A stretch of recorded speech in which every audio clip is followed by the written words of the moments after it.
Beleza, colegas? Vamos iniciar nossa aula aí. Nossa aula é de número 7.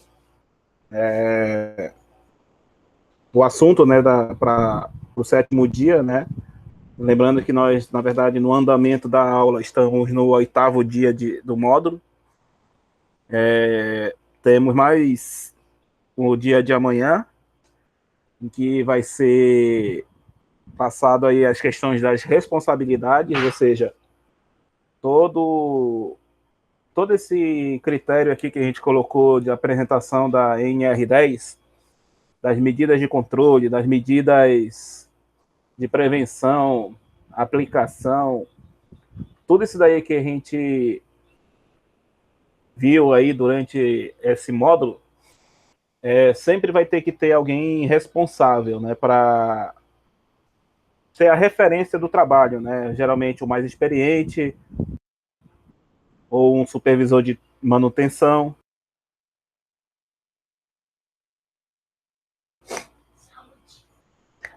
ou um gerente, alguma coisa desse tipo dentro de uma empresa do setor elétrico aí.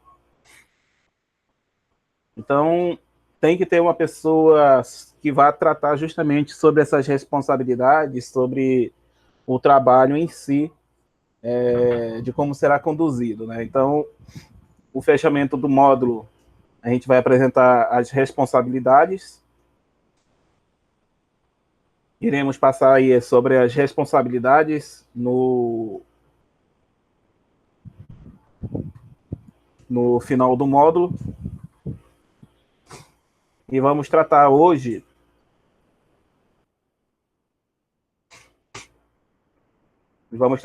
aí sobre proteção contra incêndio e explosão e situações de emergência. Esses dois tópicos que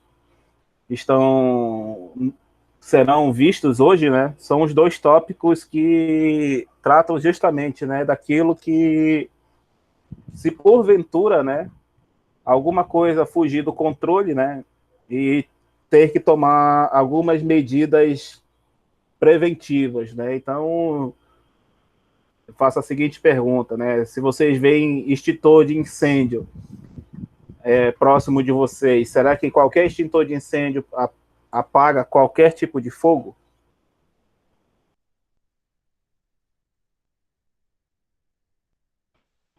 Então, se os colegas não souberem, nem todos os extintores apagam todo tipo de fogo, né? Então, por exemplo, o Cleiton colocou aí, não, né? Isso mesmo. Um exemplo bem simples também. Se uma panela aí na nossa residência pegar fogo, né, com óleo, você só joga água em cima dela para apagar? Ou alguém aqui sabe como proceder aí em caso de uma panela pegando fogo?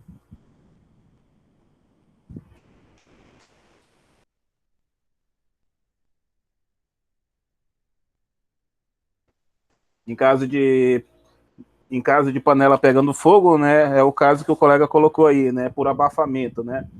Ou seja, se a panela já está pegando fogo, não se desespere da panela tá pegando fogo. Pegue uma tampa, jogue em cima dela, né? E aí ela vai abafar o fogo e o fogo não vai ter mais como conseguir ser alimentado.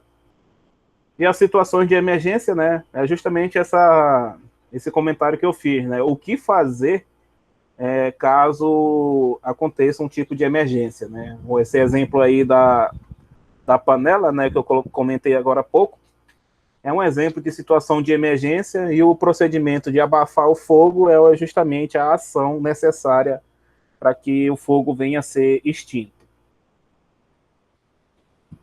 Então, dentro aí dos tópicos, né, da NR10, os procedimentos contra incêndio, explosões e situações de emergência. Vamos ver aí na nossa aula de hoje esses tópicos e fazer os devidos comentários se alguém já viu alguma situação dessas que a gente vai ver hoje. A primeira pergunta que eu faço, né, se os colegas já devem ter visto Esse tipo de material aqui, extintor de incêndio, mangueiras, hidrantes, placas de encontro, né? Manta anti-chama, todo esse material aí, com certeza os colegas já devem ter visto alguma vez no trabalho, em shopping, lojas, comércios, em algum lugar que esteja esse tipo de material. Por que esse material tem que estar disposto? Porque em caso de uma emergência, né, são eles que vão nos auxiliar a combater um princípio de incêndio, né? Então, o nosso primeiro item que nós vamos observar aí, que é o 10.9.1, diz o seguinte: onde houver instalações ou equipamentos elétricos, devem ser dotadas de proteção contra incêndio e explosões, conforme dispõe a NR23, que é proteção contra incêndios. Então, se ele diz que tem que ter equipamentos de proteção contra incêndio, onde houver instalações ou equipamentos elétricos, tem que haver um equipamento desses instalado. Aí eu faço a seguinte pergunta: existe alguma loja que não tem instalação elétrica ou equipamento?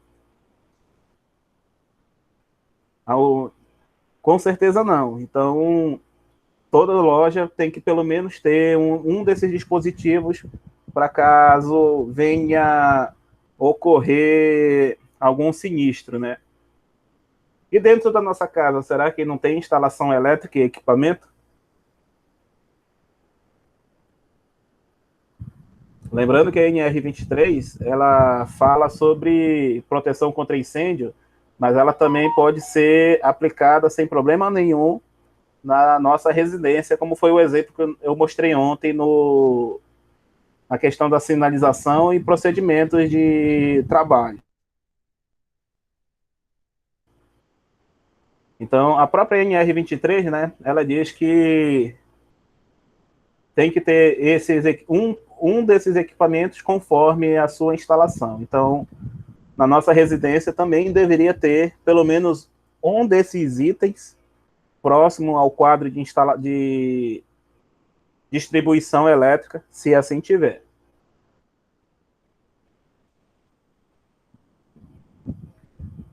O próximo item fala sobre dessa seguinte forma, né?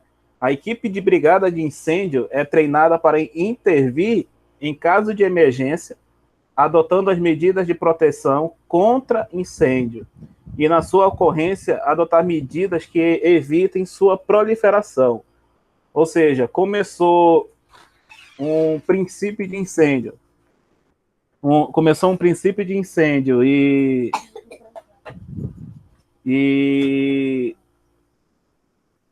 eu faço a seguinte pergunta: o combate efetivo em um incêndio é responsabilidade da brigada de incêndio de uma empresa, por exemplo?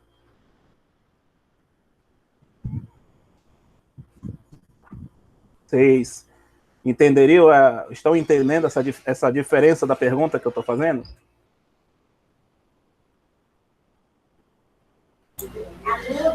O princípio de incêndio, sim. E o combate ao incêndio? Aí eles têm que tomar medidas de como foi orientado para eles, né? Ligar para o serviço do mais ou entrar em contato com o corpo de bombeiros, portaria, tudo, de acordo com que eles têm um cronograma. Positivo. Então, dessa forma, né, como você comentou aí, dessa forma deve interagir com os demais membros da organização, né? No caso, se for uma empresa de grande porte, por exemplo, eles vão combater aquele princípio inicial e se porventura fugir do controle, já interagir com os demais membros, né, dessa organização para já tomar procedimento de evacuação e também já providenciar a liberação da área para suporte externo competente. Nesse caso aí, né, conforme você comentou, o suporte externo competente no nosso estado é justamente o Corpo de Bombeiros Militar do Amazonas. Então, em um princípio de incêndio, ou seja, começou a pegar fogo, ainda está um fogo com um volume pequeno, ou seja, está restrito a um pequeno setor da empresa, mas começou a tomar proporções de um volume maior. Então, você não vai mais utilizar extintor de incêndio, já vai começar a adotar hidrantes, né? Hidrantes com capacidade de combate inicial até a chegada do Corpo de Bombeiros, que eles sim são as pessoas que têm o treinamento adequado para um combate mais expressivo, mais efetivo. Enquanto o Corpo de Bombeiros não chega, né, qual é a obrigação da brigada de incêndio? É justamente preparar a isolação das pessoas que estão, porventura, dentro de uma área de trabalho e garantir a liberação dessa área para quando o Corpo de Bombeiros chegar, saber se vai ser preciso fazer algum resgate de alguma vítima ou se todas as pessoas dentro da empresa já foram evacuadas. Então, por isso que é importante aquelas simulações, não sei se os colegas se estão todos trabalhando, né? Espero que sim, e se já trabalharam na empresa do distrito, tem simulações anuais que a empresa vai e faz uma simulação de evacuação, em que o brigadista daquela área ou daquele setor, ele sai contando quantas pessoas tem naquele setor, para justamente saber, no caso de evacuação, quantas pessoas ele tem que contar para saber, no ponto de encontro, se todas as pessoas foram removidas ou não da área de trabalho.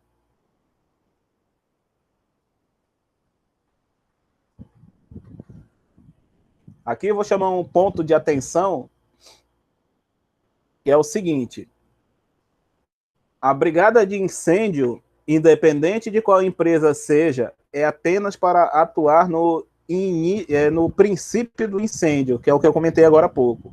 Iniciou o incêndio, a brigada vai tratar de fazer as devidas ações iniciais, mantendo o controle do processo de combate a incêndio, remoção das eventuais vítimas que necessitem de primeiros socorros, dando suporte à vida no que estiver dentro do limite do seu treinamento. Então, todo o pessoal que é de brigada de incêndio, ele vai fazer um treinamento de primeiros socorros.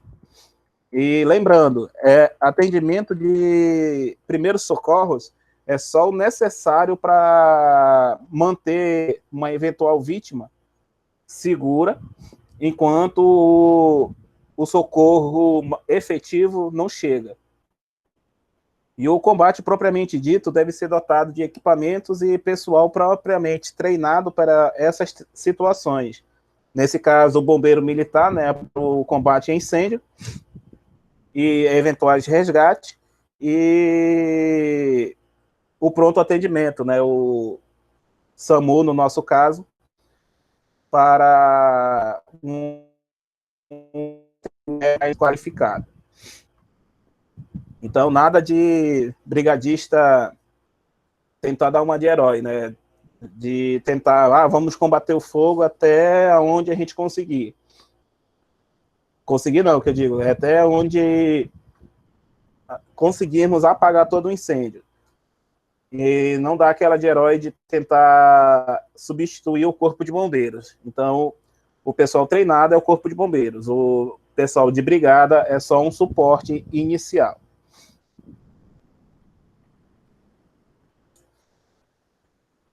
Dessa forma, né, é a pergunta inicial que eu fiz hoje, para que haja um combate efetivo em caso de princípio de incêndio, é preciso saber as classes de fogo que existem conforme a NR23.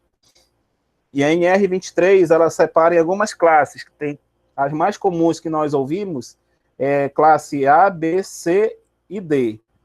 Existe classe E, existe classe K, existem outras classes, mas essas são classes mais fora da nossa realidade industrial. Então, vamos ver a classe A, né? A classe A é pela figura, né? É bem fácil o seu entendimento. São materiais de fácil combustão que queimam na superfície e profundidade e deixam resíduos. Por exemplo, madeira, tecido, papel, fibra, eles sempre vão deixar, depois da combustão, uma cinza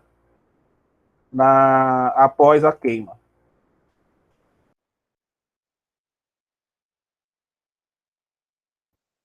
Então, esses materiais são mais comuns aonde, né? Quase toda empresa tem esse tipo de material, papelão, madeira, caixa, área de escritório.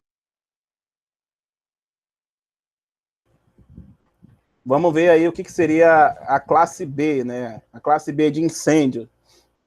É o que a gente conhece como líquidos combustíveis, ou líquidos inflamáveis, né? Que queimam somente na superfície e não deixam resíduos. Óleo, graxa, tinta, solvente, verniz, gasolina e por aí vai. É por isso que, como ele queima na superfície e não queima em profundidade, se você jogar um espelho de combustível em cima d'água, o fogo ele vai pegar no combustível que está formado em cima daquele espelho d'água e faz um proliferamento de fogo igual como se estivesse numa superfície sólida. E depois que termina a combustão, né, não tem resíduo nenhum.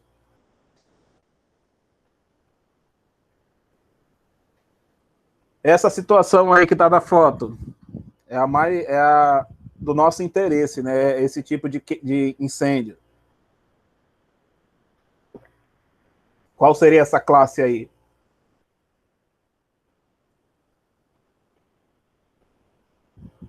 Essa classe aí, né, é a classe C. Equipamentos elétricos energizados. Motores, transformadores, painel de distribuição, fios, capacitores energizados e por aí vai. Aqui esse tipo de incêndio, né, esse princípio essa classe de equipamentos, classe de fogo, desculpa, você não pode tratar igual como a gente trata na água, né? Na água não, desculpa, na classe A, que eu posso utilizar água para poder quebrar a sequência de combustão, né?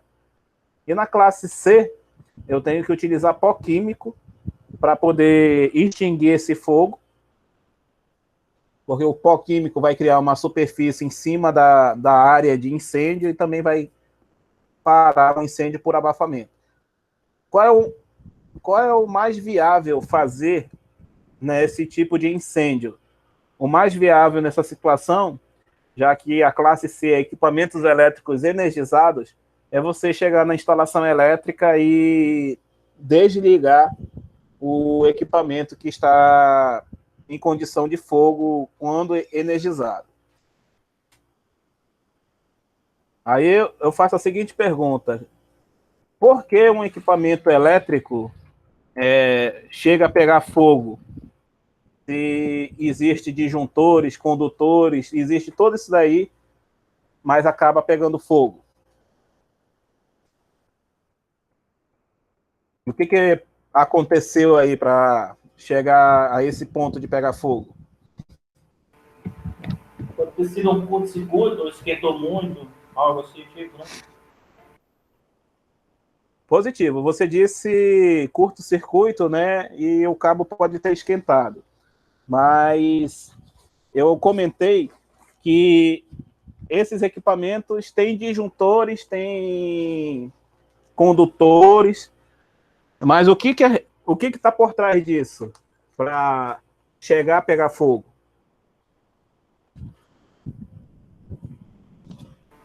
A instalação correta, né, para ele. Positivo, é o que o Gleidson colocou aqui na resposta dele. Professor, Diga aí, irmão. no caso de motor elétrico, a maior parte deles tem um capacitor que controla alguma questão para evitar um tipo de incêndio, alguma coisa desse tipo? Não, colega, o capacitor, ele só serve para dar partida no motor. E mais nada. Ah, ok. Ou seja, o motor está girando lá, o capacitor não está servindo para mais nenhuma outra função.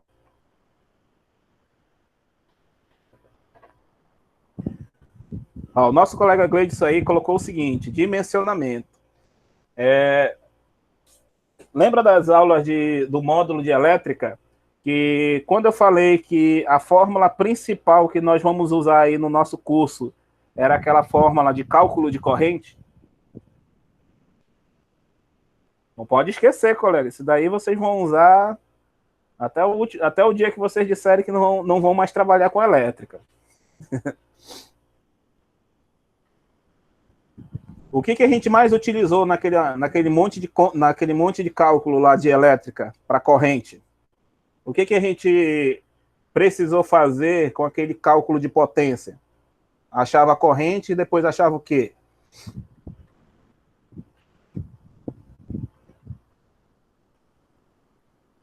Vamos refrescar a memória aí do módulo de elétrica.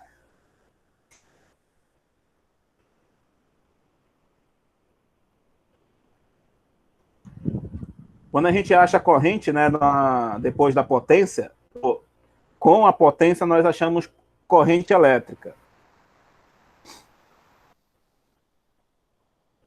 Quase, colega. O Gleidson colocou tensão e potência, né? Mas depois que a gente já utiliza tensão e potência, nós achamos a corrente elétrica. Com o valor da corrente elétrica, nós vamos escolher o quê? O disjuntor de proteção. É por isso que existe aquela tabela de disjuntores que, por exemplo, você achou uma corrente de 14 amperes para o seu equipamento. O disjuntor mais próximo é o disjuntor de 16. Então, quem vai fazer a proteção para esse equipamento de 14 amperes é esse disjuntor. Esse disjuntor ele vai proteger contra curto-circuito e sobrecarga. Então, o disjuntor é o dispositivo que vai evitar que ocorra um curto-circuito e é o dispositivo que vai evitar uma sobrecarga na instalação. E se tiver a sobrecarga, com o valor do disjuntor, nós podemos escolher o cabo que vai suportar a corrente máxima com o disjuntor escolhido. Então, por exemplo, qual seria o cabo para essa corrente de 14 amperes? Seria um cabo de 2,5, né, que aguenta até 21 amperes. Que vai aguentar até 21 amperes. Então, com o cabo dimensionado correto e o disjuntor correto, essa situação de pegar fogo, um equipamento energizado, vai ser praticamente improvável. Mas vamos dizer que o equipamento, antes de passar para essa suposição que eu vou falar, então, um equipamento para chegar a pegar fogo por causa de curto-circuito ou sobrecarga, é porque com certeza houve um erro de dimensionamento do disjuntor ou do cabo, né, que seria o caso a instalação elétrica. E como é que a gente pode mudar de classe de fogo em equipamentos elétricos energizados?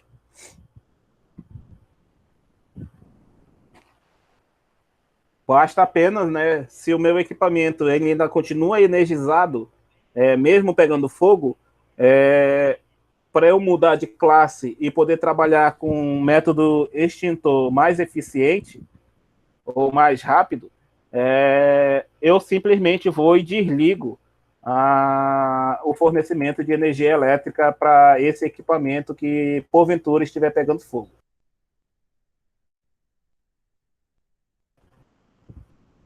Entendido aí, pessoal? Então, a situação de pegar fogo só se for um erro de dimensionamento ou uma falha nessa instalação elétrica.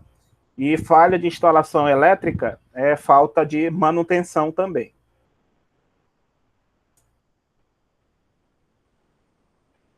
Material classe D é material pirofórico. O que significa isso? É todo elemento que em contato com ar ou com outros elementos entram em combustão espontânea.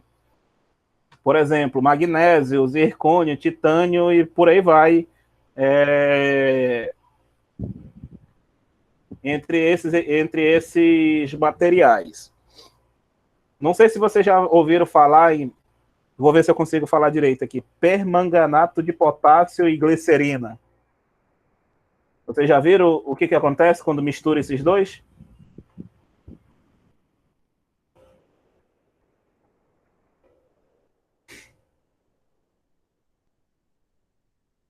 Vou fazer uma pausa aqui da...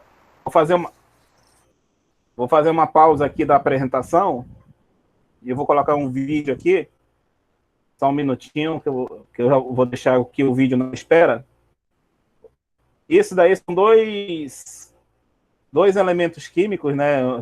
Se não me engano, permanganato de potássio é vendido em farmácia.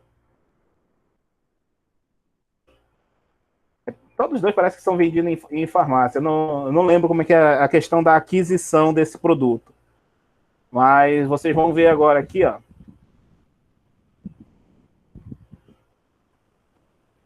Por exemplo, esses dois produtos aqui, ó. Permanganato de potássio. Tá aparecendo aí o vídeo aí na tela de vocês?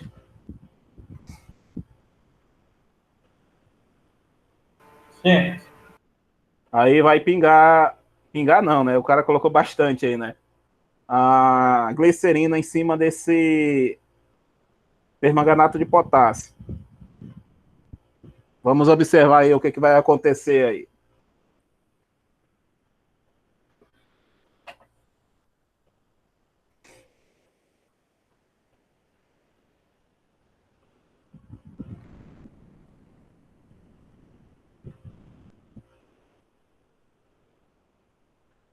Ou seja, esses dois produtos misturados, eles vão gerar combustão.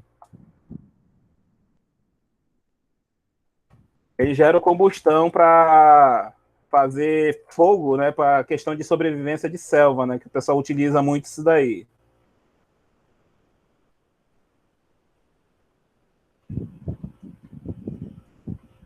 Então, esse tipo de procedimento aí, né, misturar materiais diferentes, sem saber o que você está misturando, é uma situação em que você pode estar expondo a um risco e talvez você nem saiba, ou alguns colegas, né, nem sabiam que eu não posso colocar produtos e materiais diferentes próximos um do outro. É por isso que em muitos almoxarifados químicos é colocado um tipo de material separado do outro para justamente evitar combustão espontânea. Alguém já sabia desse tipo de situação aí?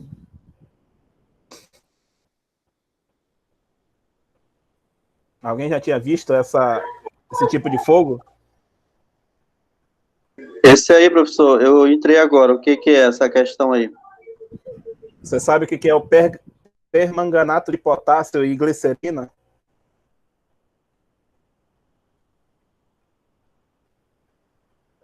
Eles são mistura de produto, antigraxante, o que é?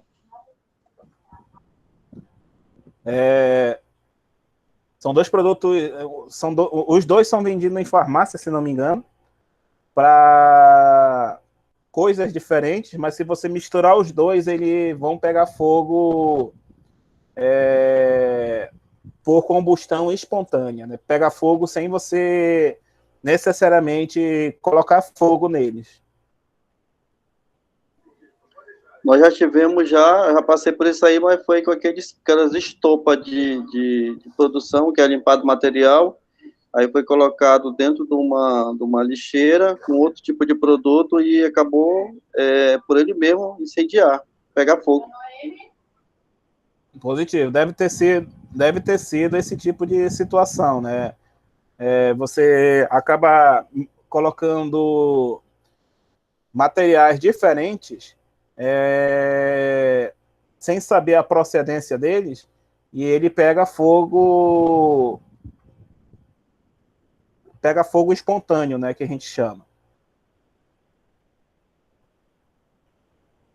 E esse fogo aí, né, ele é utilizado, né, para dependendo da situação, pode ser fogo acidental, que nem você comentou aí, né, da lixeira, e também pode ser fogo proposital, né? Achei outro vídeo que apresenta melhor essa situação. Deixa eu mostrar aqui para vocês também.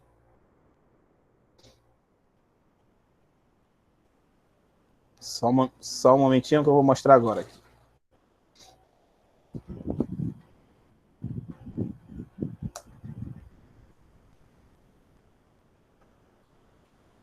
Seria mais ou menos essa situação que o Marcelo comentou, né? Uma estopa, né? Só que aí, no caso, está usando algodão, esse produto que eu estou falando, né? E coloca glicerina aí. Vocês podem ver que não tem fósforo, não tem nada. Só foi apenas a mistura pura de um produto com outro.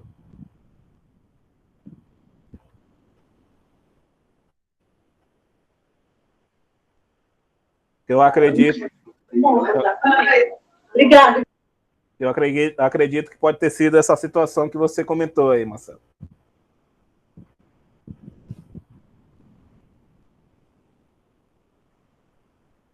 E continua pegando fogo enquanto tiver material para que ele venha queimar.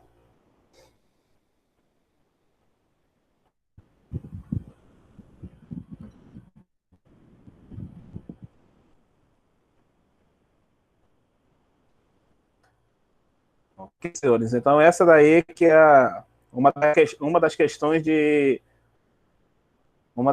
tomar cuidado quando a gente mistura materiais diferentes com outros materiais que a gente nem não conheça as suas propriedades químicas.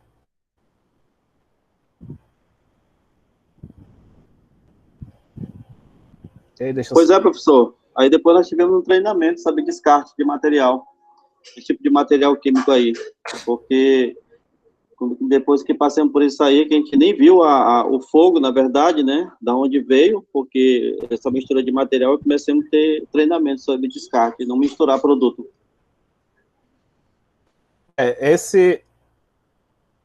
Essa questão do descarte é bem importante. Eu só estou tentando recuperar aqui a tela da apresentação, que eu estou tendo um probleminha aqui para retornar com a apresentação dos slides. Mas vou já colocar de volta aqui. Eu acredito que esse treinamento pode ter sido até treinamento de NR20, né, que é material inflamável, produtos químicos e materiais inflamáveis. É um treinamento que trata justamente aí sobre armazenamento adequado de produtos. Se fala do armazenamento, né, também tem que falar sobre o descarte dele.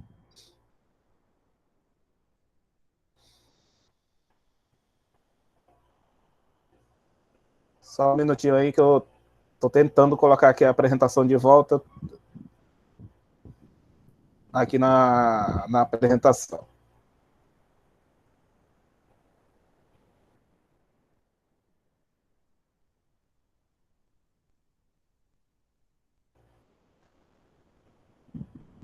Eu não estou conseguindo aqui.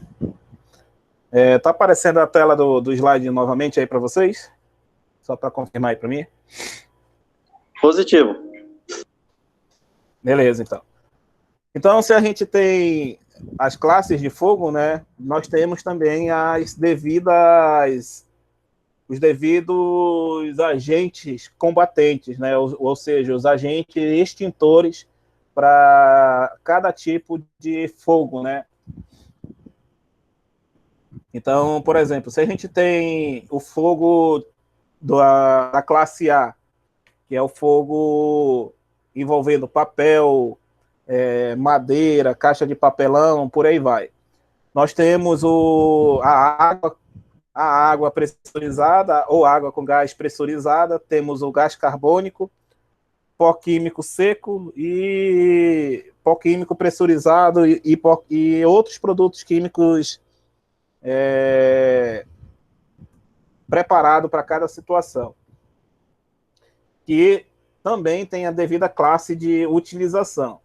Então, por exemplo, o classe A, que é papel, papelão, caixa, essas coisas, os 3 tipos de extintores vão atender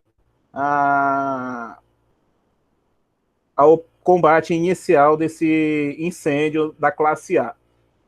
O classe B, que é justamente os líquidos inflamáveis, não é... Aqui nesse quadro que eu coloquei, ele não é recomendado a sua aplicação em líquidos inflamáveis. Eu não sei se os colegas têm treinamento de brigada de incêndio, mas caso você não tenha o gás carbônico ou o pó químico, existe uma forma de utilizar a água pressurizada fazendo jatos de cima para baixo, mas é alternativa em último caso, porque quando você joga água em cima de um fogo classe B, se ele já está pegando fogo, por exemplo, numa superfície líquida, o que você vai fazer é apenas espalhar o fogo. Ele não vai apagar o fogo naquele pensamento intuitivo, né, que nós temos, né? Se está pegando fogo, joga água que apaga. Não funciona dessa forma. Professor, deixa eu só fazer um comentário aqui. Tem uns tipos de extintor que é de areia. Eu trabalhei na fundição, naquelas que trabalha com usina, né, fundição de alumínio. Aí tinha um extintor de areia. Uma vez deu uma explosão lá que vazou o material líquido do cadinho. Aí usaram a areia, a gente usou a areia. Aí o óleo a gente usou outro tipo de extintor que é um meio amarelado. Para ser areia, meu colega, deve ter sido algum material pirofórico, que é um material especial, né? Ele tem uma tratativa de combate a incêndio diferente de outros tipos de fogo.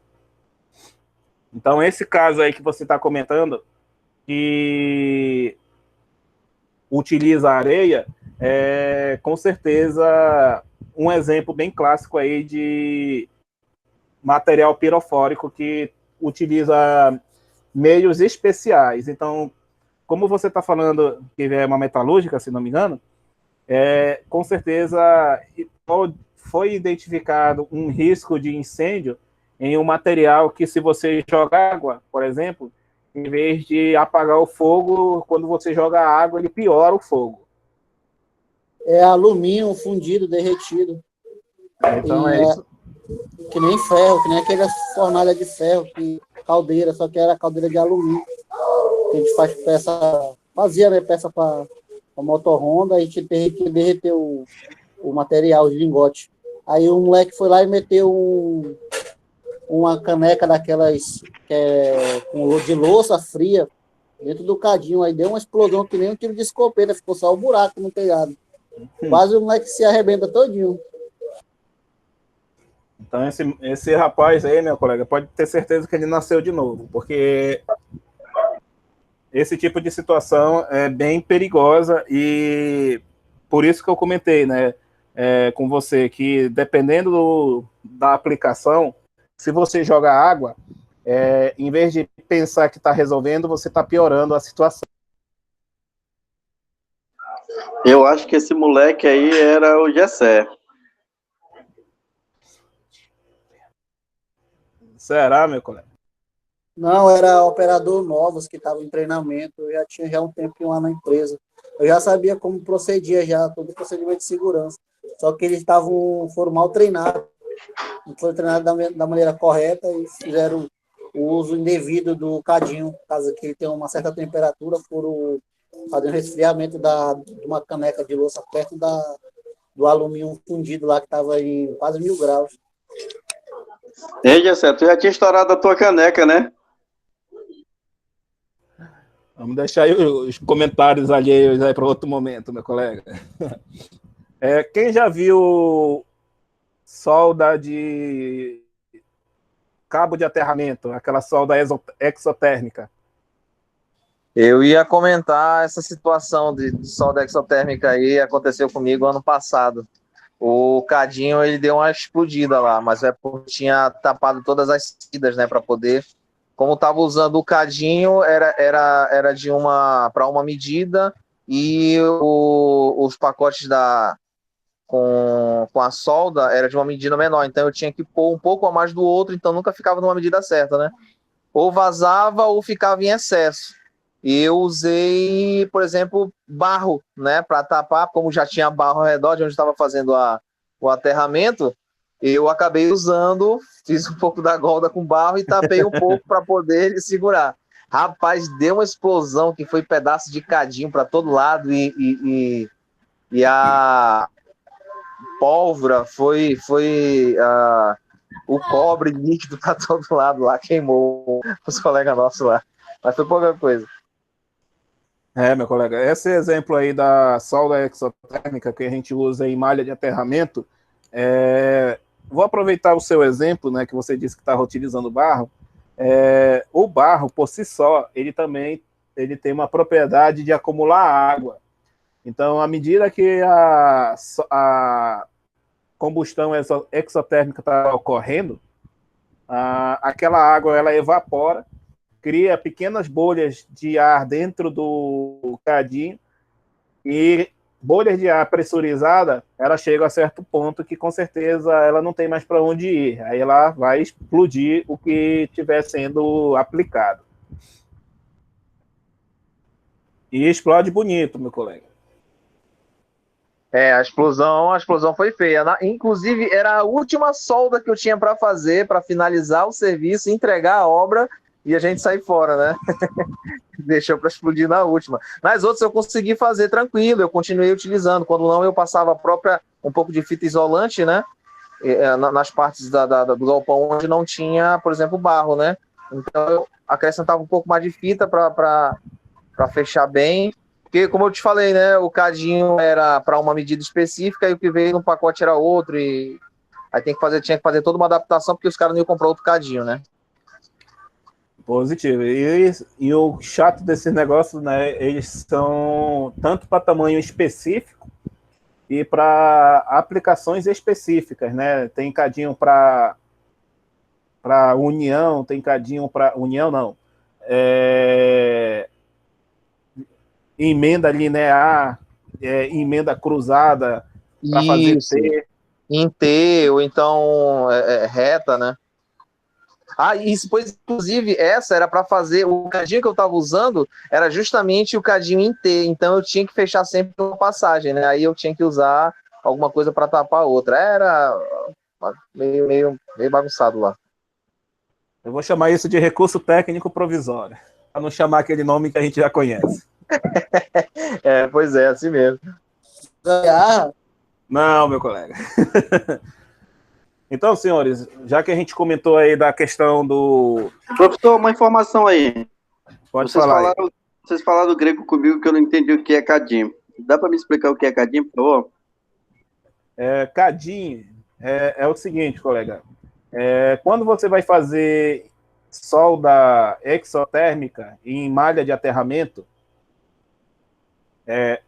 você tem que utilizar um molde. Então, esse molde, ele é o que a gente chama de cadinho, e você coloca um produto químico que cobre toda a arte de aterramento, e depois você coloca o ignitor. Aí, com esse ignitor, ele vai fazer a solda dos dois pedaços de cabo, né? O cabo com cabo ou cabo com a haste.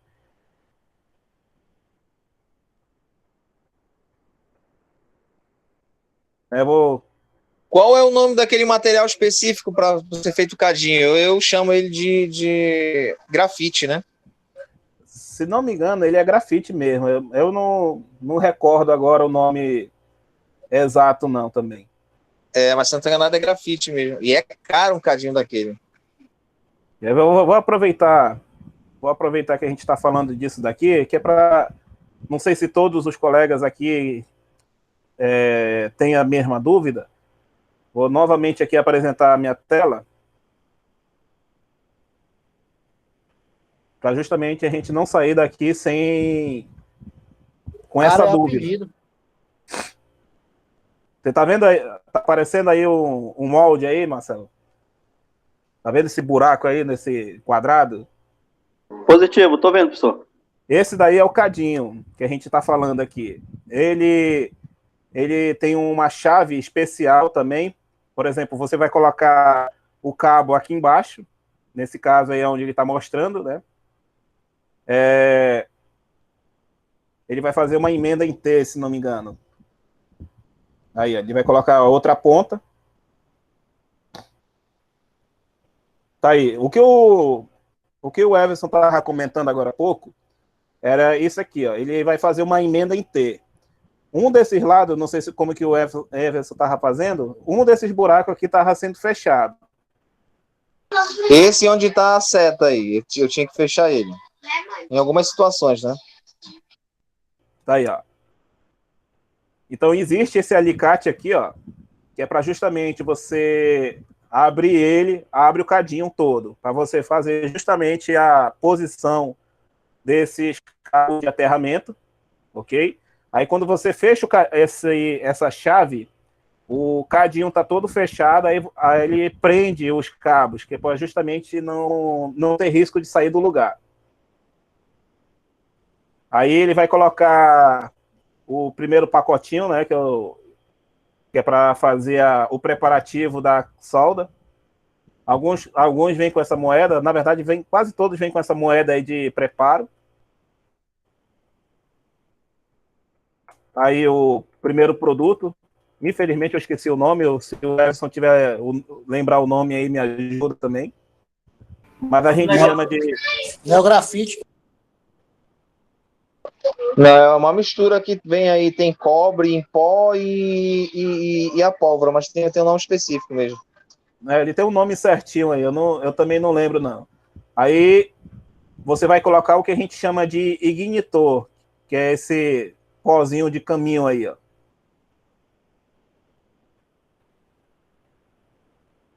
Aí pronto, o que você vai fazer agora? Fecha. Quando fechar, bem aqui, ele tem uma abertura para você justamente colocar o fogo para começar a ignição, ó.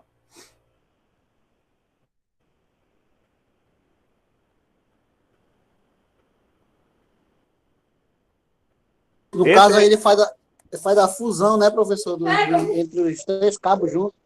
Ele funde. Isso, olha como ficou aí, ó. Aquele produto todo saiu derretendo. É pó exotérmico mesmo, cartucho. Isso. Aí o que acontece? Ele vai e fecha essa conexão e fecha igual uma solda elétrica, né? Só que ele faz com calor. Em alguns, na verdade, eu não sei se a norma diz, né, a maneira certa de se fazer. Por exemplo, eu prestei serviço na Honda e lá eu fiz alguns aterramentos e eu fui usar conector fendido, né? E o técnico de lá mesmo falou: pode ser feito com conector, né? Tem que ser só da exotérmica. Aí eu tive que refazer tudinho de novo. Até então, meu chefe, a ordem dele era para fazer daquele jeito, né? Mas o técnico disse: não, tem que ser com solda exotérmica. Eu tenho uns vídeos aqui de uns que eu fiz, depois eu vou postar no grupo lá. Vocês lembram daquele conceito de resistência? Só um minutinho aí. Vocês lembram daquele conceito de resistência que eu passei no módulo que quanto maior a área de contato, menor a resistência? Não sei se os colegas lembram. Positivo. Então, quando você faz uma solda exotérmica, você está garantindo que todos os pontos em vazio, né, vou chamar os espaços onde fica ar, ele vai ser preenchido, né, totalmente preenchido. Então, quando você utiliza a solda exotérmica, você está garantindo que todos os pontos que poderiam ficar com ar sejam preenchidos, e com o conector fendido, você não tem contato 100% igual uma solda exotérmica, e outra, né, o conector fendido, ele sofre aquecimento, então aquecimento de dia e fica frio durante a noite. O que acontece nesse meio tempo? Ele vai folgando, né? Então, o conector fendido, de tempos em tempos, você tem que fazer uma inspeção nele para fazer reaperto nas conexões.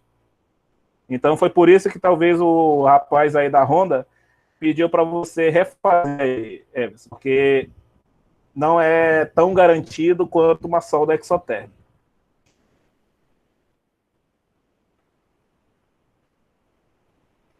Uma outra coisa, já estou retornando aqui para a nossa apresentação, a outra coisa da solda exotérmica é que esse cadinho ele tem vida útil. Então tem situações em que o cadinho já está mais do que ultrapassado, né? Mas ainda tenta-se utilizar ele até o final de vida dele, né? Então, aquela tampinha em que eu mostrei agora há pouco, aquela tampa ela tem uma trava, e aquela trava, infelizmente, ela não é tão boa assim, ela quebra, e o que acontece? Existem uns gambiarreiros de plantão, que às vezes botam o pé em cima do cadinho, bota madeira, bota várias coisas, e aí pode provocar um acidente por estar utilizando um material que não esteja adequado para uso. Inclusive, tem que ser utilizado mais de um na hora de fazer a solda, porque você não consegue usar a mesma rapidamente, porque ela tem um ponto de aquecimento lá. Então, geralmente, eu andava com pelo menos 2 ou 3 para poder acelerar as soldas, né? E outra, quando você erra, porque se a solda não ficar boa, é mais jogo você cortar aquela ponta de cabo e começar de novo. Isso é verdade. Beleza, senhores?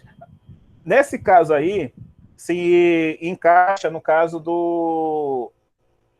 que o Gessé comentou, né? De explodir material por estar jogando um equipamento inadequado, né? Um extintor inadequado.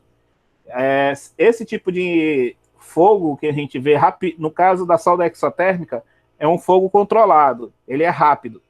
Mas o exemplo que o Gessé trouxe aí do alumínio fundido é uma consequência aí que pode ter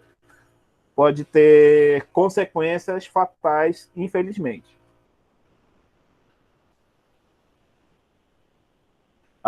Vamos retornar aqui na questão das classes de incêndio.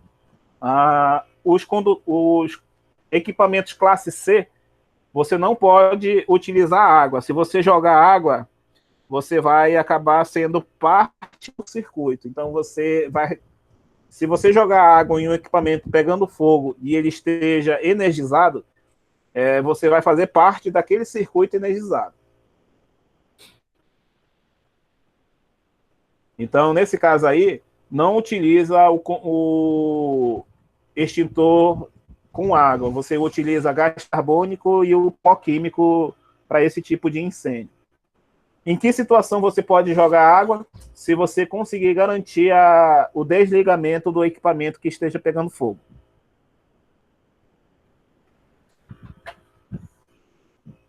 E aqui na classe D, você vê que somente o pó químico seco ou extintor especial, por exemplo, o Gessé comentou que o extintor era amarelo, né? Então, é um extintor fabricado para aquela aplicação específica.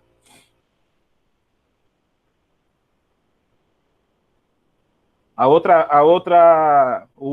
último exemplo aqui, né, que eu não apresentei nas classes, né, porque as classes mais comuns são a B, C e D.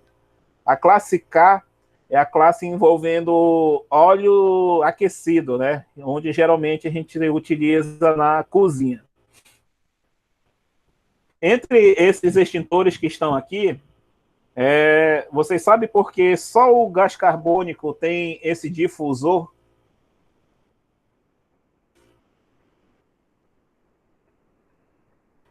Alguém já se perguntou por quê?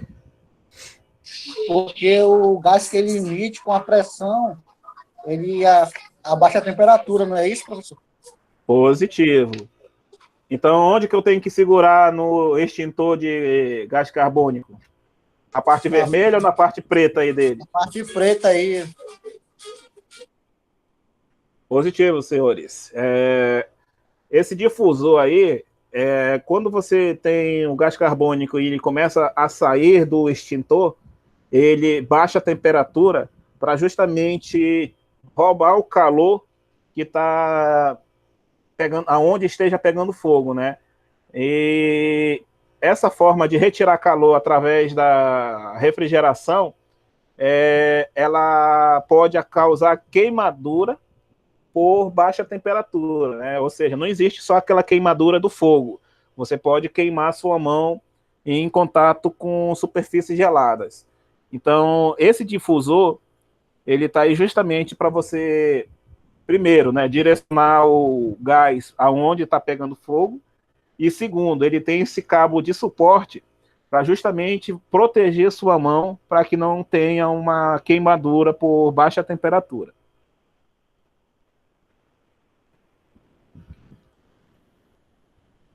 Beleza, senhores? Alguém não sabia desses tipos de extintores, as aplicações? Esse tipo de exemplo aqui, né, que poderia ser mais válido, né, uma apresentação em sala de aula. Acho que seria só esse momento aí.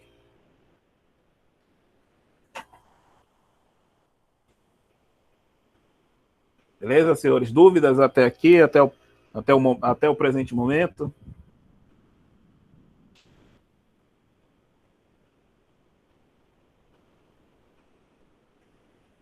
Não tem dúvidas, senhores? Vamos dar sequência aí ao item 10.9.4, que complementar essa situação, né, de ter extintor, procedimento de uso de extintor, que são justamente para o combate inicial a incêndio nas instalações elétricas, deve-se ter também medidas de identificar aonde está ocorrendo esse incêndio, né? Imagina a seguinte situação: uma fábrica que tem 2 galpões e todos os 2 galpões produzem os mesmos produtos. E você dizer assim, olha, está pegando fogo no galpão da esquerda. Aí o cara pode dizer, esquerda de que lado? Porque se você estiver de frente para os 2 galpões, a esquerda pode estar numa posição. Se você dizer que a esquerda é olhando para o outro sentido, o outro galpão que seria direita, ele vai ser, na verdade, a esquerda, tomando a referência diferente, né? Então, o que tem que acontecer aqui? A norma 10.9.4, ela diz que devem ser dotadas de dispositivos de proteção, como alarme, seccionamento automático, prevenção de sobretensões, sobrecorrente e outras falhas aí. E todo o sistema de incêndio, ele tem uma coisa chamada endereçamento, que é para justamente, em caso de pegar fogo, ele separa por zona, que é o caso que ele está colocando aqui nesse exemplo. Tem zona 1, zona 2, zona 3. Quem vai olhar esse painel de incêndio, né, essa central de incêndio, tem que saber identificar a zona 1. A zona 1 fica no galpão 01, no galpão 02. E o endereçamento que está sendo informado é o endereçamento de referência para justamente direcionar a brigada de incêndio. Esses outros dispositivos que a norma fala, né, sobre tensão, sobre corrente, falha de isolamento, que dispositivo seria esse que protege em caso de fugas de corrente?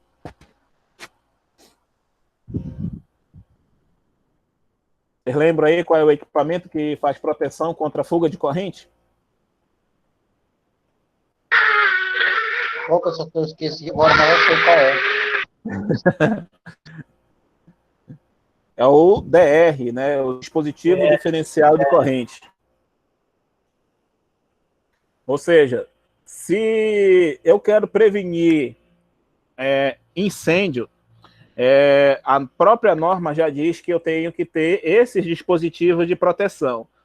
Então, quando a gente instala um DR, por exemplo, numa residência, a gente diz que é para proteger contra a fuga de corrente simplesmente, né? Mas a instalação do DR, ela também é uma proteção que vai proteger a sua instalação contra eventuais princípios de incêndio, né? Porque se tiver uma fuga de corrente em que você não consiga detectar, e quando você detectar já é tarde demais, você pode ter vítimas, pessoas, né? E dependendo da fuga de corrente, vai começar um princípio de incêndio também. Então, o DR, além de proteger pessoas, ele também pode proteger o seu bem material. Vou fazer uma pequena observação aqui. Se o DR também tem essa função, é claro que o DR, a prioridade é pessoas. Mas se ele também tem essa função para proteger contra fugas de correntes e eventualmente poderiam ser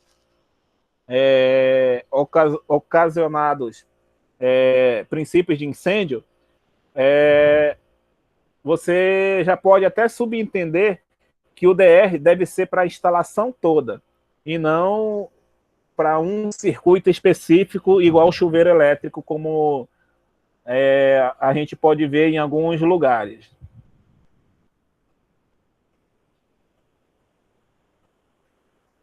Não sei se algum colega aqui já deve, se algum colega aqui já viu DR só para o chuveiro, por exemplo. Eu já vi DR para área molhada, né? Mas só específico para chuveiro, que eu lembro, não. Eu já vi quadro só para o chuveiro.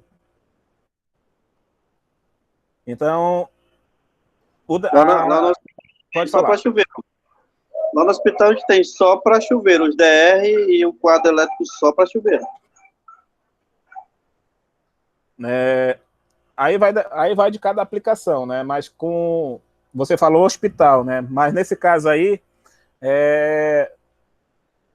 o hospital, ele com certeza tem o sistema de detecção de incêndio e também tem que ver como que está configurado, se é só para o chuveiro ou se tem algum outro dispositivo antes para justamente detectar essas falhas.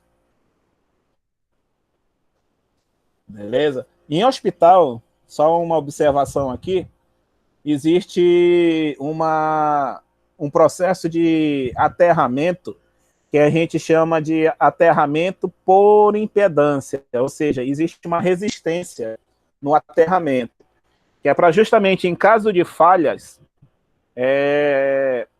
não sair desarmando tudo. Na verdade, vai ter uma limitação de corrente, que é para justamente detectar aquela falha e programar manutenção para corrigir aquela falha.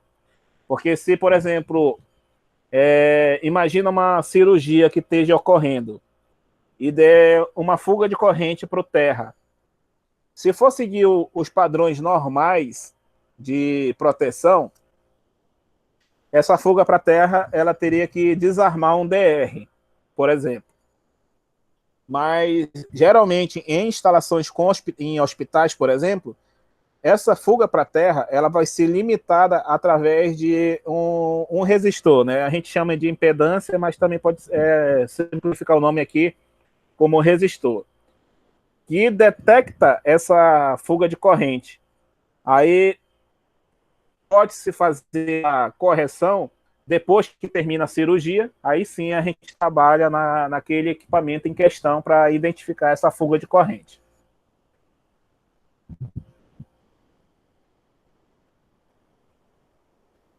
Não sei se o colega aí, eu acho que foi você, né, Marcelo, que comentou que trabalha em hospital, ou não? Sim, professor. Eu trabalho no hospital. Né? Não sei se você sabe dessa informação, que geralmente o hospital utiliza sistema de aterramento por impedância. Eu já ouvi falar só. Já ouviu falar? Eu posso tratar aí na aula de amanhã ainda nessa questão aí de sistema de aterramento também. Beleza, senhores? Então, dando sequência aí na nossa apresentação, em áreas classificadas, o que vem ser áreas classificadas antes de tudo isso?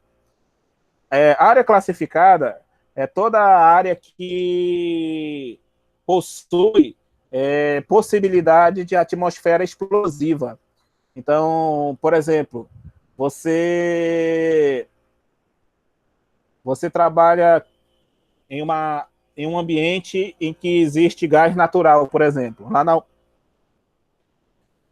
Desculpa aí, pessoal. Por exemplo, lá na usina, nós consumimos gás natural nos motores para gerar energia. E gás natural, por si só, ele tem uma possibilidade de pegar fogo, né? De entrar em combustão. Então, como é que eu vou conseguir conciliar energia elétrica e um ambiente que está utilizando gás? Então, para eu conciliar essas duas situações, eu tenho que utilizar dispositivos elétricos capazes de trabalhar dentro dessas áreas potencialmente explosivas. E esse equipamento, ele deve ser avaliado no Sistema Brasileiro de Certificação, né, que seria, no caso, o Inmetro. E toda a área classificada, senhores, ele recebe essa identificação escrito EX.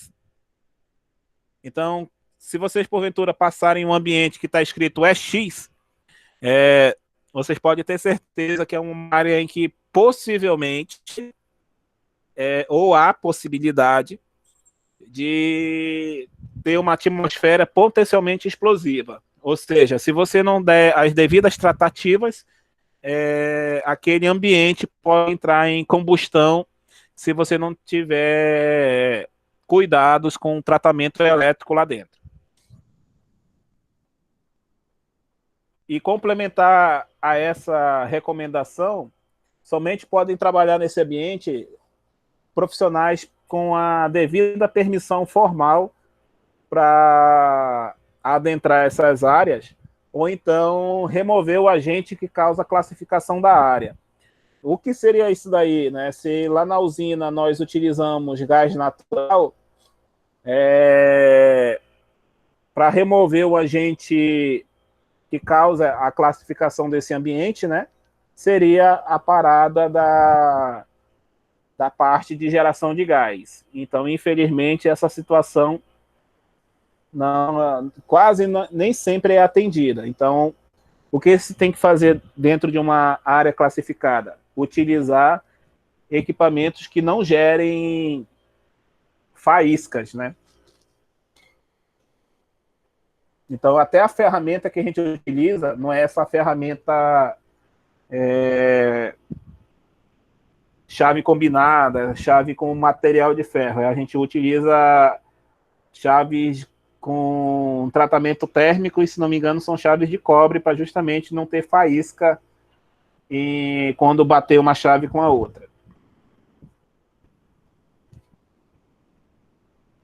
Alguém dos senhores trabalha aqui em ambiente classificado, ou considerado classificado. Não confundir com ambiente confinado, tá? Ambiente confinado é diferente. Ambiente confinado, só para deixar claro aqui para vocês, ambiente confinado é aquele ambiente em que você não projetou a presença humana naquele lugar. Por exemplo, dentro de caldeiras, por exemplo. Aquele pessoal que faz solda elétrica também em balsa, né? Que fica dentro daquele porão lá. Com certeza. O porão de navio, por exemplo, ele pode ser considerado área de espaço confinado, sim. Porque, por exemplo, a outra definição de espaço confinado é você tem apenas uma entrada e essa entrada também é a mesma para a saída. Ou seja, você não tem circulação de ar, você não tem uma área de saída alternativa, ou seja, existem várias outras situações. Então, por exemplo, o cara vai fazer sol no porão do navio, como é que será que vai ficar o ambiente, o ar dentro desse porão? Vai ficar com gases, né? Vai ficar com gases. Então, o que tem que fazer? Tem que adotar um exaustor lá dentro desse porão para que tire aqueles gases de dentro do porão e manter um ambiente saudável também. E depois tem que vir com equipamento, né, para medir a quantidade de gases dentro do ambiente do espaço. Teve uma situação de ontem e hoje, na verdade, né? Ia precisar jatear e pintar o porão de uma balsa, e o cara que é o líder desse setor lá de pintura e jateamento, né? Ele queria pôr qualquer luminária só para ele começar a trabalhar, né? E teve que fazer todo um trabalho, né? Utilizar outros recursos, estudar uma maneira dele entrar nesse espaço confinado sem prejudicar ele e prejudicar a empresa, né? Aí teve que se adotar o quê? Lâmpada anti-explosão, que é uma lâmpada de navegação, né? Uma luminária de navegação. E dentro dela pôr uma lâmpada de 12 volts, um cabo PP de 1 kV, né? Que vai diminuir mais ainda aí a possibilidade de um curto, né? E entrar em explosão dentro dessa balsa. Então, foram 2 dias aí para fazer todo esse processo, para poder ele começar a jatear e pintar dentro do porão dessa balsa. Positivo. Tudo isso daí, né, que você está comentando, também faz parte das medidas de controle e da questão do planejamento das atividades, que também faz parte da nossa rotina, né? Na verdade, o que vai ficar de recado aqui desse módulo para vocês é que todo trabalho ele tem que ser feito uma análise de risco. Por mais que vocês digam assim, o técnico de segurança tem que cuidar disso. Mas quem é que vai fazer o serviço? É o técnico de segurança ou você que vai estar lá na hora? O técnico só vai dar a canetada dele e vai embora, né? Desculpa aí. Com certeza, meu colega. Então, o recado que eu quero que fique para vocês é justamente esse.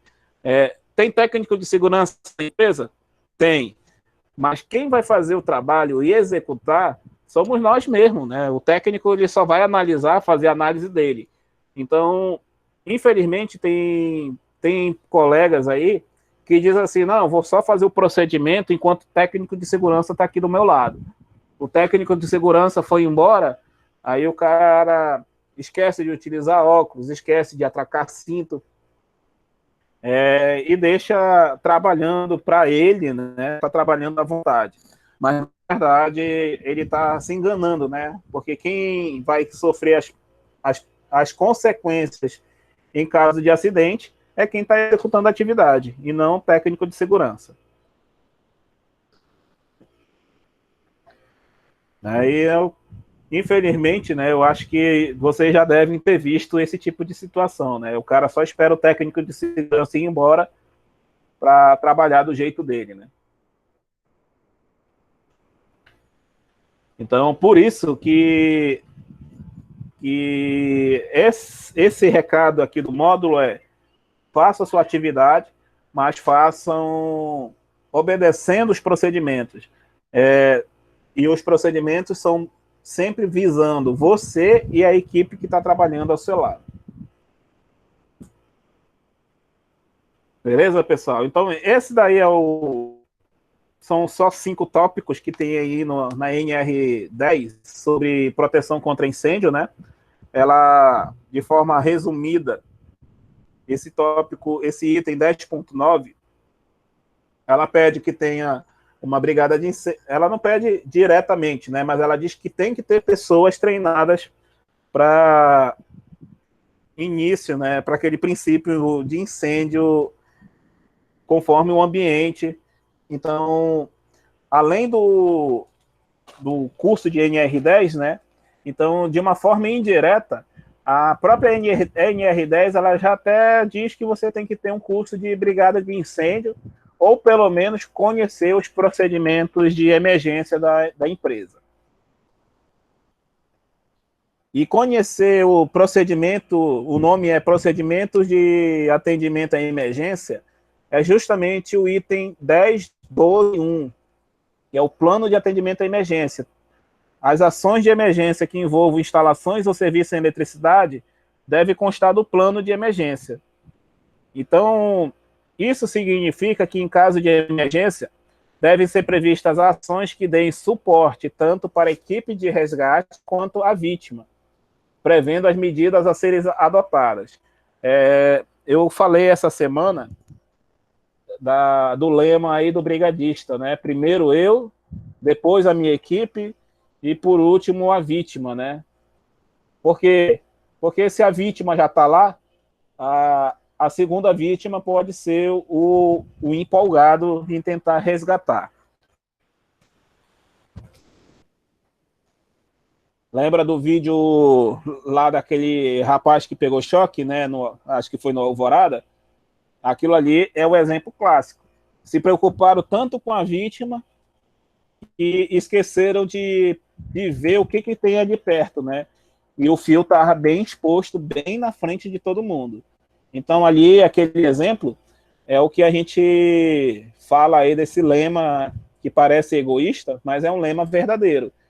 Infelizmente, aquele vídeo é o vídeo clássico que mostra que, para ser mais uma vítima, basta apenas você se expor ao perigo que a primeira vítima já se expôs. Beleza, senhores? Então, por isso que a norma, no item 10.12.2, ela prevê procedimentos tanto para equipe de resgate e tanto para atendimento à vítima. E por que deve existir procedimentos? Para justamente, em caso de, por exemplo, o choque elétrico. O choque elétrico, ele tem algumas percepções que o nosso corpo reage, né? Vamos lembrar aí um pouquinho do nosso módulo de eletricidade. E o que seria uma corrente de 1 miliampere? É justamente a divisão por 1000 de 1 ampere, né? Ou seja, 1 milésimo de ampere da corrente elétrica. O que o nosso corpo começa a reagir? Ele, com uma corrente de 1 miliampere, você tem apenas aquela sensação de formigamento, né? Que aí nessa tabela está como percepção, né? Apenas perceptível. Com 10 miliampere, aí na tabela está agarra a mão. Por que ocorre essa situação de agarrar a mão num cabo que porventura esteja dando choque elétrico? Alguém teria ideia por que acontece isso daí? Porque ela contrai os músculos, né? Positivo. O nosso músculo, qualquer músculo que tem no nosso corpo, né? Ele reage a impulsos elétricos, né? O nosso cérebro, né? Ele funciona com pulsos elétricos, né? Então, se o meu dedo do pé vai sentir alguma coisa, ele manda uma informação para o meu cérebro, né? Através de pulsos elétricos. E o que é um pulso elétrico no caso de choque, né? É um pulso que não está sendo gerado pelo cérebro, né? Então, essa sensação de agarrar é porque o músculo está sendo reagido por uma corrente elétrica externa. Eu não sei se vocês viram alguns vídeos que tem aí no YouTube daqueles eletricistas que eu acho que eles têm um multímetro na ponta do dedo. Que os caras vão tocar na ponta do fio para saber se está dando choque. Ou vocês conhecem algum eletricista que faz isso? Gessé. Só conheço Gessé. Gessé faz Professor, isso mesmo. quando eu servi o quartel em 2005, lá eu era ajudante de eletricista, né, de um sargento, no setor de comunicação. E lá, ele ensinando, como não tinha multiteste, não tinha multímetro, não tinha nada, ele dizia assim, olha, a forma de você saber qual das duas pontas da tomada é que tem a fase, você põe uma chave de fenda dentro e você encosta a costa do seu dedo e não a frente, porque se você encostar a frente do seu dedo, o teu dedo vai contra e você vai ficar colado, né? Se você pôr a costa do dedo, você encosta aqui, o teu dedo vai retrair e você não vai ficar preso. E assim era que a gente fazia, infelizmente, no quartel, era dessa forma. Eu falar que nem o cara lá do Siqueira, né? Desse jeito, dessa forma, dessa maneira. Agora o Gessé vai aprender agora. Ele vai querer fazer. Gessé, não vai fazer isso não, Gessé, por favor. Olha só. Era esse comentário que eu ia fazer justamente agora. Esse procedimento nada recomendado do Exército aí, infelizmente o sargento que orientou você, pelo menos ele orientou do jeito certo. Como a gente acabou de comentar que o nosso músculo ele reage a correntes elétricas, e quando eu reajo a uma corrente elétrica externa, a tendência é que o meu músculo, né, vai fechar, né, a minha mão, ela feche. Então, apesar desse procedimento nada correto que lhe ensinaram lá, ele pelo menos ensinou o lado certo, porque qual é o outro ponto? Será que só a ponta dos meus dedos tem músculo? Não, o meu braço também tem músculo. Então, qual é a reação quando pega um choque na ponta do dedo? É só os dedos que mexem? Geralmente você faz o quê? Puxa o braço na direção do seu corpo, né? Então é uma reação natural do braço. Então por isso que esses procedimentos nada recomendado tem que ser feito, se forem fazer, né? Seria o menos correto, menos recomendado utilizar a ponta do dedo. O menos errado, não vou nem dizer o mais correto, tá? Eu vou dizer o menos errado é você justamente utilizar a costa da sua mão, justamente pelo que ele lhe disse, né? Você não vai até fechar a mão, mas você não vai ficar com a sua mão fechada tomando choque. Aí nessa tabela... Pode falar aí, Marcelo. Um dia desse eu peguei um choque de 127 que você quer quebrar meus dedos. Olha só, a questão do choque... Só para te despertar. A questão do choque aqui, a gente está muito ligado na nossa mente falar do choque em 127, né? 127, 220. Vamos lembrar aí da lei Ohm, né? Quanto maior a tensão, maior a corrente, né? Porque a resistência do nosso corpo não muda, né? Então, não sei se alguém já trabalhou ou chegou a ver, na época da televisão a tubo, na ponta da televisão a tubo tinha a descarga do playback, que era em cima do tubo que a gente chamava de chupeta, se não me engano o nome. Ali, se você colocasse o dedo, você ia tomar um choque que era em torno de 3.000 volts, mas a corrente era bem baixinha. Ele acumulava a carga, né? Positivo, porque o tubo da televisão, ele funcionava igual a um capacitor. Então, você tinha que primeiro descarregar o tubo, né, para você poder tocar no tubo de imagem sem medo. Mas quando o cara esquecia, né, ele tomava um choque, e aquele choque era de uma carga em torno de 3.000 volts. Mas por que o cara não morria? Porque a carga, apesar de ser 3.000 volts, mas a corrente era bem pequena, né? Era só o que a gente chama, era só um susto, né? Mas tinha uma corrente significativa para dar um choque elétrico na pessoa. Lá no quartel a gente consertava esses equipamentos, né, para os militares mesmo lá internos, eles traziam TV, essas coisas para consertar, e a gente descarregava, né, esses capacitores com 2 chaves de fenda, Phillips, tanto faz, encostando os 2 polos nela, né, e dava aquele estalo. Esse estalo aí é justamente a corrente elétrica circulando de um polo para o outro, e como a chave ela tem resistência também, ela drenava essa corrente na própria chave. Beleza, pessoal? Com 16 miliamperes, o máximo tolerável aí, sem começar a ter alguns danos aí, consequências no nosso corpo. Vejo que essa tabela diz que a partir de 20 miliamperes já começa a ter uma parada respiratória, 100 miliamperes, um ataque cardíaco. Na verdade, não é nem ataque cardíaco, né? É uma parada cardíaca que, se for rápido, essa duração pode ser igual, você ainda pode ser reversível. Com 2 amperes, uma parada cardíaca, e de 3 amperes em diante já é considerado um valor letal para o nosso corpo.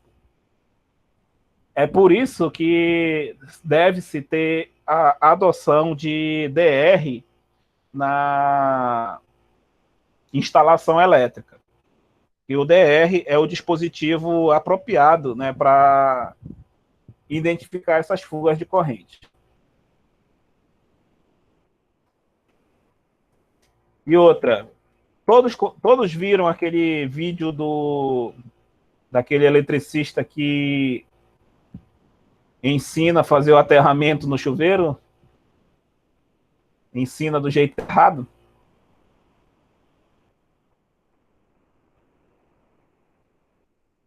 Não, isso aí eu não lembro de ter visto, não. Não, Eu vi só aquele vídeo do Marcelo subindo na escada de madeira, lá no pico dele. Deixa eu ver aqui. Por exemplo, aquele vídeo lá é justamente o comentário que eu fiz. Eu acho que foi ontem ou anteontem. Que nem sempre todo mundo que está aí no YouTube, ele está lá para ensinar o certo. Então, por exemplo, o que aquele cara faz? Eu achei aqui o vídeo. Vou já colocar aqui para vocês o trecho. O cara lá no vídeo, até que ele apresenta um argumento bem plausível, né? Que tem que ter sistema de aterramento, que tem que ter esse aterramento para você não tomar choque, para você não ter risco de ter danos por causa do choque elétrico, essas coisas. O rapaz começa bem, mas na hora de chutar o gol, né, como a gente fala aí, na hora de chutar a bola, ele chuta a bola com força, mais para fora. Vejam aí se está aparecendo um vídeo em pausa aí.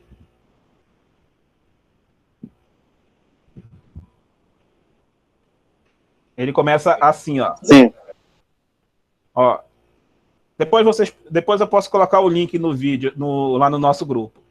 Ele começa dizendo aí que você tem que colocar um lado aí do chuveiro na fase. E olha a arte aí que ele faz aí no neutro. Ah, ele vai aterrar no neutro, não acredito não. Ó. E na cabeça dele tá as mil maravilhas, meu colega.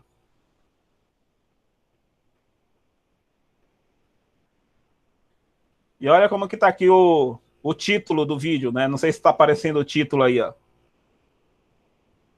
Dicas de instalação, ó. Aí ele começa a explicar, né, que isso daí não dá choque, não dá isso. Fala um monte de coisas que se ele tivesse feito certo, ele estaria com a razão. Mas como ele fez dessa forma aí, infelizmente ele não está com a razão não, meu colega. Ele fez o aterramento utilizando o neutro. Já fez sem luva ainda na mão. Rapaz, se o cara fez desse jeito aí, a luva é só um mero enfeite aí nessa visão. O conector Sindal, o colega aqui está comentando, né? Está utilizando o conector Sindal. Só para informar aí, o Sindal, existe Sindal conforme o valor da corrente que você está utilizando, tá? Existe Sindal para cabo de 6 milímetros, para 10 milímetros, 16 milímetros, e o maior que eu vi até hoje para 25. Então, utilizar o Sindal é recomendado? Eu vou dizer que não, porque não é a melhor aplicação. A própria norma para instalação de chuveiro, na 5410, é justamente uma emenda direta ou então uma emenda através de conectores que garantam isolação total. Aí por isso que, de acordo com a norma, o Sindal pode ser utilizado, mas não é a melhor aplicação. Eu vou aproveitar que o Gleidson colocou esse item aí. Por que tem que ser de louça, na sua opinião, meu colega? Porque eu já experimentei usar de plástico, ele derreteu todinho. Mas você utilizou de plástico para quantos amperes? Lembro não, professor. Eu já vi de gente que até estanha, né, a emenda. A emenda, lembrando, né, pode fazer emenda com solda. A norma, eu já comentei lá no grupo, né, a norma ela recomenda que não utilize. Mas se você for utilizar, você tem que garantir que tenha as mesmas propriedades do cabo, que é uma coisa muito difícil de você conseguir. Na questão do que utilizar na conexão com um chuveiro elétrico, vocês lembram daquela foto da tomada dupla, que eu utilizei aqueles conectores de emenda? Existe aquele mesmo conector específico para chuveiro elétrico também. O de porcelana, respondendo o Gleidson aí que eu vi aqui o que ele escreveu, o de porcelana pode ser utilizado desde que você utilize conforme o valor da corrente que ele está especificado. O problema do porcelana é que qualquer toquezinho nele, ele quebra. Então, o porcelana, eu dificilmente utilizo aqueles caras. Ou faço uma emenda direta e garanto a isolação correta, ou utiliza conector de emenda, conforme o valor de corrente que você está projetando para lá. Então, senhores, pode ver que tantos esses equipamentos, esses valores de corrente que eu estou apresentando aqui, são valores relativamente baixos. Qual é o valor de um chuveiro elétrico aí? nos nossos exercícios, né, lá do módulo de eletricidade, a gente lembra que em 220 o chuveiro elétrico conseguia alcançar facilmente aí 25, 30 amperes. E em 127, 40, 42 amperes lá nos nossos exercícios. Então, se com 3 amperes é um valor já considerado fatal, então um choque elétrico através de chuveiro é um choque elétrico consideravelmente perigoso. Por isso que você tem que utilizar tanto o disjuntor como o DR.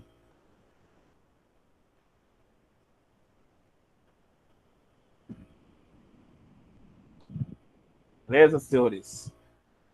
E como fazer o resgate nessas situações, né? Eu coloquei hoje aí no grupo essa vara de resgate, né? Que parece um gancho da morte, né? Coloquei lá no grupo, né, algumas informações, mas vamos comentar aqui para ficar gravado aí para quem for assistir mais tarde.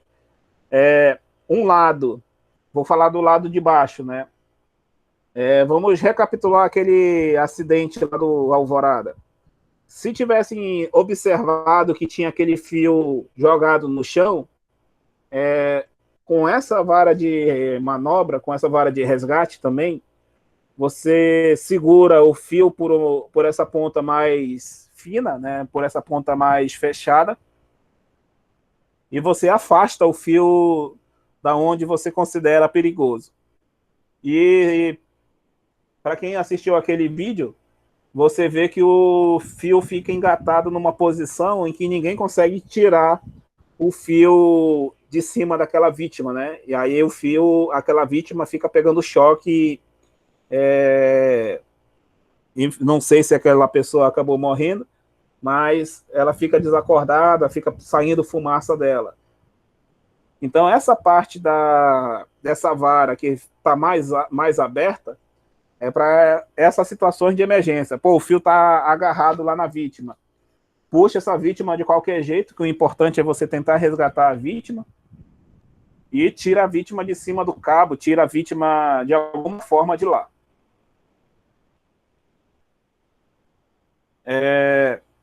Se você souber da onde está vindo a energia, você desliga o circuito que está sendo utilizado e depois que você consegue resgatar a vítima, você utiliza meios para imobilizar a vítima para que ela não venha ter consequências posteriores.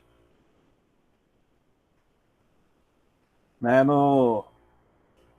alguém comentou aí, né, que já tinha visto essa vara de resgate aí no trabalho, ou se tem essa vara de resgate aí no uso de vocês aí.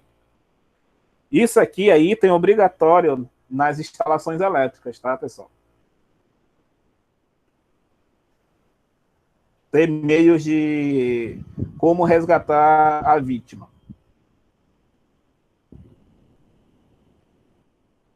O item 10.12.3 também, ela indica, né, que a empresa deve possuir métodos de resgate padronizados e adequados às suas atividades, tornando disponível os meios para sua aplicação. Aí é um ensaio, né, que tá sendo realizado por essa equipe. Então, se é um ensaio, eu posso pegar a minha brigada de resgate e informar a brigada, olha, a vítima está dessa forma, no chão, vamos tentar imobilizar, fazer os procedimentos para tirar essa vítima da melhor forma possível. E observando aqui, ó, a empresa deve possuir métodos, né, de resgate. E aqui no final está escrito tornando disponíveis os meios para sua aplicação. Eu vou voltar aqui. Aonde está aqui essa foto dessa vara de manobra? Do lado desse quadro verde aqui, lá na usina, existe várias pranchas, vários equipamentos de resgate justamente para ficar à disposição em caso de necessidade. Graças a Deus, aí nesses 14 anos de operação da usina, nunca foi necessário usar essa prancha aí para valer, só foi utilizado para simulação.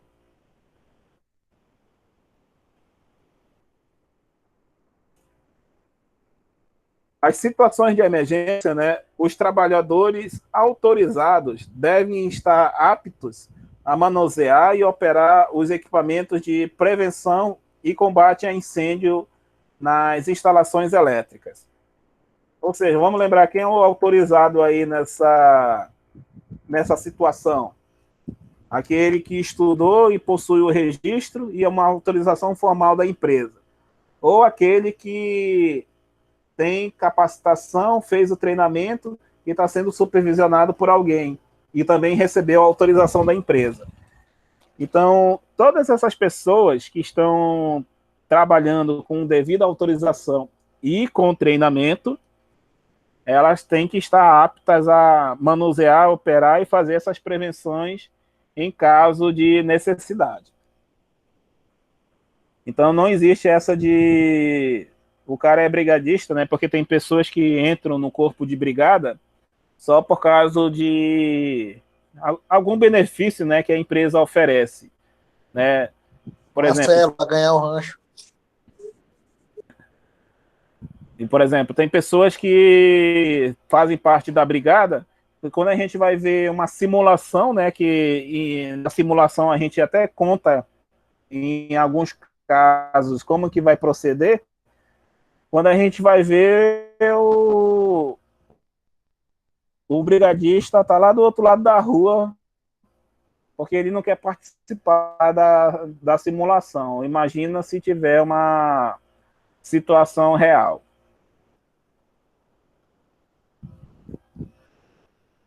Então, de forma resumida, o item 10.12, na questão das situações de emergência, ele segue esse fluxo aqui, ó. São 4 tópicos que esse item nos informa, que diz, no tópico 1, as ações de emergência, né, que envolvem instalações ou serviços com eletricidade, deve constar do plano de emergência da empresa, ou seja, se tem colaboradores trabalhando, se tem pessoas envolvidas com trabalhos elétricos, deve existir um plano de emergência, caso venha a ser necessário essa sua utilização do plano. Que é aquelas rotas de fuga, quem são as pessoas da brigada de incêndio, como que essas pessoas vão ser direcionadas, tudo isso daí tem que constar no plano de atendimento à emergência. Os trabalhadores autorizados, né, devem estar aptos a executar o resgate e prestar primeiros socorros à vítima, aos acidentados, né, especialmente por meio de reanimação cardiorrespiratória, se for necessário. Então, você vai fazer parte dessa brigada, tem que receber esse treinamento também. Se não me engano, temos 2 colegas aí que são brigadistas. Com certeza, eu acho que os colegas aí receberam esse treinamento aí. Por exemplo, lá na usina onde eu trabalho, lá todos são brigadistas, não tem opção de dizer, eu não quero ser. Não, lá todos, sem exceção, fazem o curso de brigada de incêndio. E, no caso, o nosso curso de brigada de incêndio é lá naquela Árpia de Fogo, lá no Puraquequara. Não sei se os senhores conhecem esse centro de instrução aí. Alguém já ouviu falar nesse centro de instrução?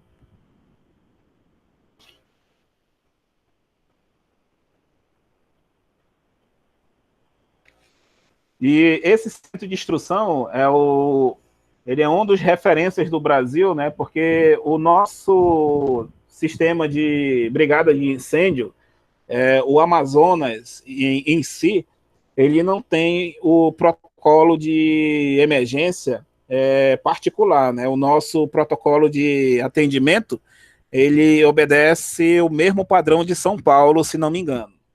Então, se não me engano, também esse centro de treinamento é baseado nesse protocolo de brigada de incêndio do estado de São Paulo. E lá a gente tem uma área para fazer simulação de fogo, de combate a incêndio, e recebe também treinamento para primeiros socorros. Esse item, especialmente por meio de reanimação cardiorrespiratória, hoje a gente utiliza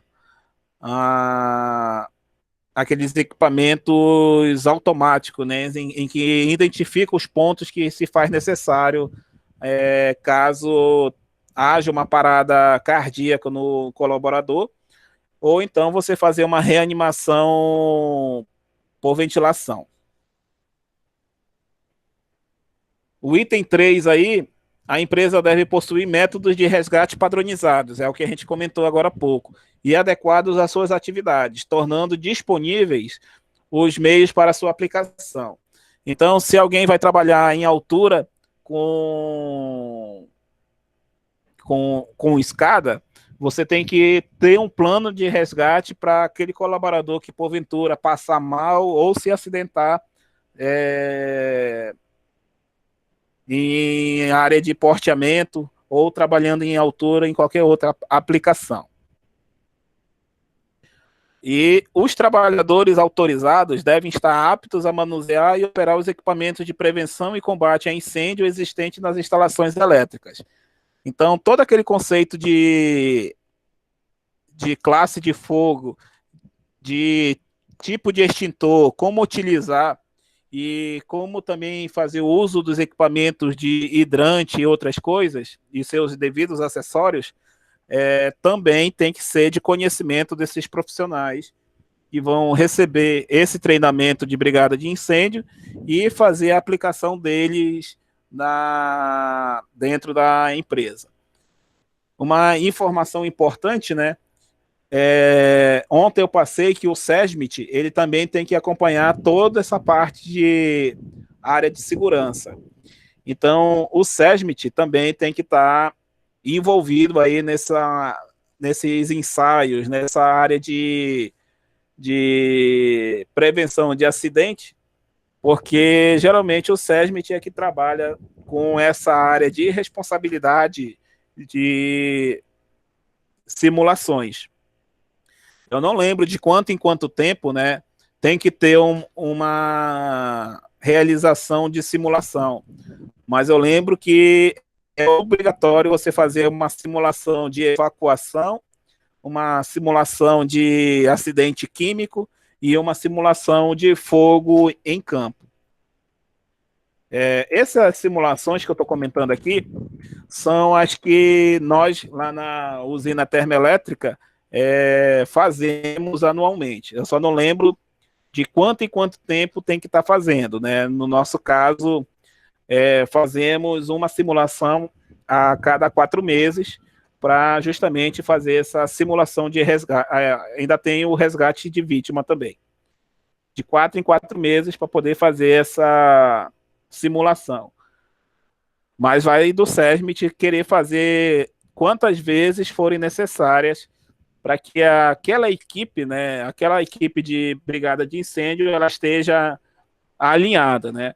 É um ditado aí que diz que o treinamento leva à perfeição, né? Então, eu tive um professor na faculdade, que ele era um militar, que ele dizia que o exercício tinha que ser igual na guerra, para quando chegar na guerra, a prova de verdade ser um exercício.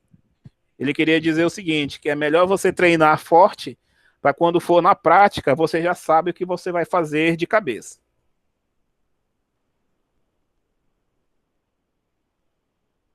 Beleza, senhores? Alguma dúvida, algum questionamento até agora nesses 2 tópicos?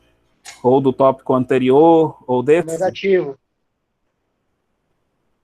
Então, senhores, vamos fazer agora a seguinte situação. O nosso comentário do exercício de amanhã. Só uma recapitulação, o exercício de amanhã, porque esse daí já é o último slide que eu coloquei hoje. O exercício de amanhã, ele vai ser composto por 10 questões. Eu vou elaborar aqui essas questões baseado nas aulas de que nós vimos de terça-feira até amanhã ainda. Tá? Amanhã vai ser a apresentação das responsabilidades, ou seja, cada pessoa dentro da NR10 ela vai ter a sua responsabilidade, as suas atribuições, né? E também a necessidade de orientar a equipe, né? Por isso que muitas vezes algumas atividades são realizadas de forma em que a equipe esteja sincronizada para que cada um justamente fique de olho no serviço do que o colega está fazendo. Não é ser aquele dedo duro, mas, na verdade, ser aquele colega que está precavindo um eventual acidente que venha a ocorrer próximo de você. Então, nós temos o item das responsabilidades que está faltando, e amanhã eu vou enviar esse exercício, eu vou tentar enviar esse exercício durante o dia e combinar de novo, igual como a gente combinou nos outros módulos. Conforme vocês forem terminando, vocês já podem me enviar. Lembrando que o nosso módulo vai encerrar na segunda-feira. Então, eu peço que os colegas tentem mandar o exercício respondido. Eu vou colocar até 18 horas para enviar para mim, mas eu peço que os colegas tentem enviar o mais breve possível, que é para justamente eu, assim que receber, já corrigir e lançar a nota. Já respondendo a pergunta que talvez alguém possa fazer. As notas da primeira avaliação ainda vão ser lançadas. Eu quero lançar as notas até amanhã, sexta-feira, antes de começar a nossa aula. Então, até amanhã de tarde, vou estar lançando as notas para vocês. Alguém aqui está com dificuldade em questão de acessar o sistema aí do Centec para ver nota, alguma coisa assim?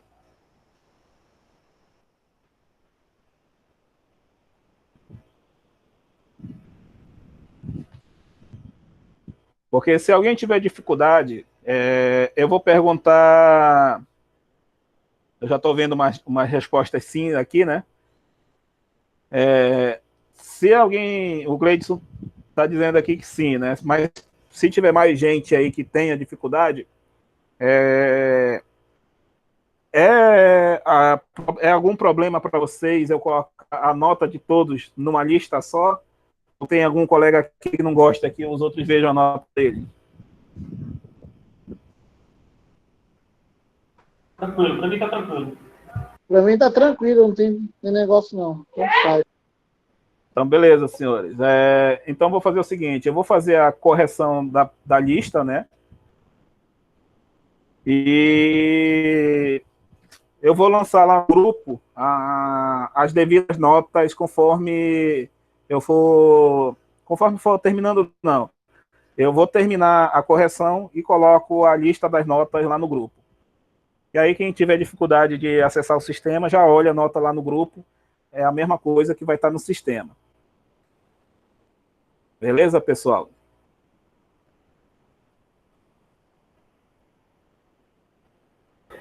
Ok,